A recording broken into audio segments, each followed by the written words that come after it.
যে গণহত্যার বিচার এবং নির্বাচন নিয়ে আপনি শুনছিলেন যে মোহাম্মদ হিলালউদ্দিন বলছিলেন যে নির্বাচন বা সম্প্রতি যে সেনাবাহিনীর রাজনীতিতে হস্তক্ষেপ নিয়ে এক ধরনের বিতর্ক তৈরি হয়েছে, নানাবিধ বক্তব্য আসছে বিভিন্ন দিক থেকে, সেনাবাহিনীর পক্ষ থেকেও বিষয়গুলো স্পষ্টকরণ করা হয়েছে। আপনার কি মনে হয় যে কেন এই আলোচনাগুলো এখন আসতেছে?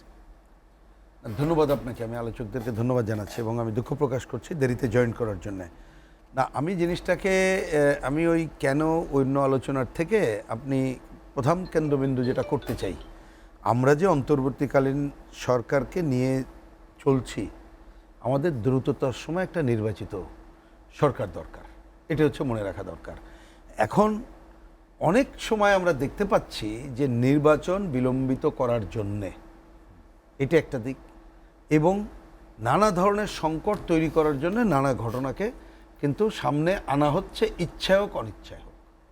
আমি বিবেচনাটাকে এটাকেই প্রধান করতে চাই। একাধিকবার এই কথা আমরা বলছি, কারণ দেখেন যে ঘটনাটা, এটা নিয়ে আমি খুব একটা অত আলোচনার পক্ষে না, খালি একটু বলি যে আমাদের জানা মতে দীর্ঘ যে রাজনীতি বা অন্য জায়গায় এই ধরনের উদাহরণ কি অতীতে কখনো দেখেছেন? আমরা কিন্তু দেখিনি, এবং এটা তো এখন তো একেবারেই কাঙ্ক্ষিত না।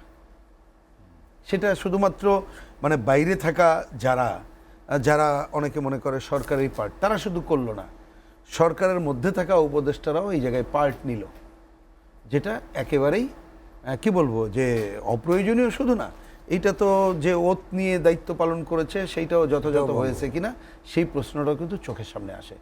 কিন্তু সবচেয়ে বড় কথা হচ্ছে এটাই ক্ষতিগ্রস্ত হচ্ছেটা কি? ক্ষতিগ্রস্ত হচ্ছে যে মানুষের যে মনোজগৎ, তারা যেভাবে বা যেটা আমরা মানুষ মানে আমরা সবাই চাচ্ছি যে একটা ভালো নির্বাচনের দিকে যাই, এবং আমাদের আইন শৃঙ্খলার এখনও পর্যন্ত শৃঙ্খলটা ফিরে আসে নাই, এবং এইখানে আমাদের সেনাবাহিনী এইবারের গণঅভ্যুত্থানকে ধরে যে ভূমিকা তারা পালন করেছে, তাদের নিয়ে অন্য অনেক কোশ্চেন করতে পারি আমরা, কিন্তু এইবারের তাদের এই ভূমিকা তো পজিটিভলি সবাই দেখছে, দেশের মানুষ, তাই না?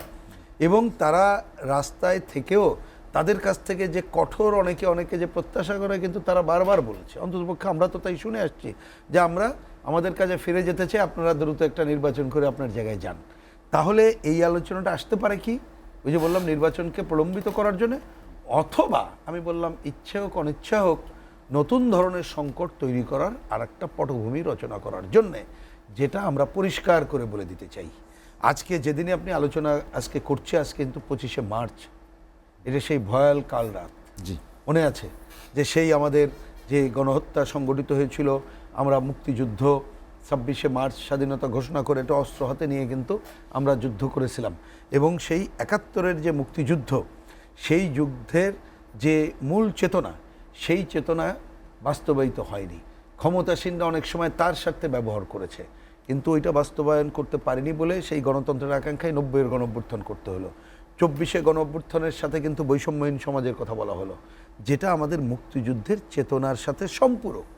সুতরাং আজকের ঠিক এই দিনে বলবো, আমরা এমন কিছু প্রত্যাশা করব না যা আমাদেরকে এই গণতন্ত্রের অভিযাত্রায় ক্ষতিগ্রস্ত করে, যা মুক্তিযুদ্ধের চেতনাকে তো ক্ষতিগ্রস্ত করবে, এমনকি 24শে গণঅভ্যুত্থানের আকাঙ্ক্ষাকে একেবারেই ক্ষতিগ্রস্ত করবে। এবং মনে রাখা দরকার, এই যে আমরা যে আলোচনা করলাম, এই যে এখনকার যাদেরকে নিয়ে, এর বাইরে আমরা একাধিকবার বলছি, মনে রাখতে হবে নানা অপশক্তি কিন্তু আছে। যারা পতিত হয়েছে তারা তো ভালো চাইবে না। মনে রাখতে হবে দীর্ঘ অগণতান্ত্রিক শাসনে আমাদের দেশে অনেক কি বলবো অপশক্তি বেড়ে উঠেছে, মুক্তিযুদ্ধ বিরোধী শক্তি সহ অনেক অপশক্তি আছে। আরেকটা মনে রাখতে হবে, ভূ রাজনৈতিক কারণে পাশের আধিপত্যবাদী দেশ তার অপতৎপরতা, এবং সাম্রাজ্যবাদী এবং অন্যদের অপতৎপরতা।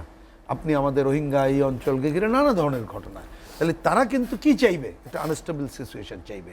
তার মানে আমরা গণতন্ত্রের পক্ষে যাত্রা করে আমরা একদিনেই সব কিছু পেয়ে যাব তা না, তো অন্তত পক্ষে যে মানুষের ভোটে নির্বাচিত প্রতিনিধিদের মধ্য দিয়ে আমরা যে গণতন্ত্রের যাত্রা করতে চাই, সেই যাত্রাকে ব্যাহত করার জন্য কিন্তু নানা ধরনের প্লেয়ার আছে, সেই প্লেয়াররা নানা খেলা খেলতে চায়।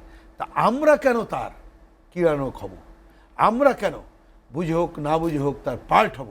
এইটা যদি কেউ হয়, আমি মনে করি জনগণের কাছে কিন্তু তাদেরকে জবাবদিহি করতে হবে, কারণ সেইটা একটা জরুরি কর্তব্য। কারণ আপনি দেখলাম টাইটেলে যে গণহত্যার বিচার এবং নির্বাচনের কথা বলছেন, আমরা 71-এর গণহত্যার যেমন অবশ্যই বিচার চাই, যেটা চলমান প্রক্রিয়া হিসাবে করুক, আর এইবার 24শে যে গণঅভ্যুত্থানের আগে যে গণহত্যা হলো, অবশ্যই তার বিচার চাই।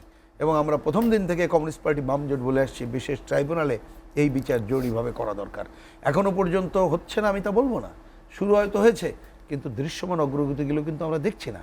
বরঞ্চ সেই দৃশ্যমান অগ্রগতিগুলো ঘটাতে হবে ৭১-এর গণহত্যার বিচারের সাথে এই ২৪-এরও যে হত্যাযজ্ঞ সংঘটিত হয়েছে সেই সেটার বিচারের বিচার কাজগুলো নিশ্চিত কিন্তু করতে হবে, জি। করতে হবে, করে আমরা যাতে আমাদের গণতন্ত্রের যে যাত্রা অভিযাত্রা কোনোভাবেই ক্ষতিগ্রস্ত না হয় সেইটা করতে হবে। এবং আমি জানি না, হঠাৎ করে আবার দেখলাম এই যে ডিসেম্বরের নির্বাচনের মোটামুটি একটা কম বেশি হয়ে গেছে, হঠাৎ করে আবার সে আগামী বছর জুনের কথা কেন আসছে, এই ধরনের কোনো কিছুই মোটেই গ্রহণযোগ্য হবে না।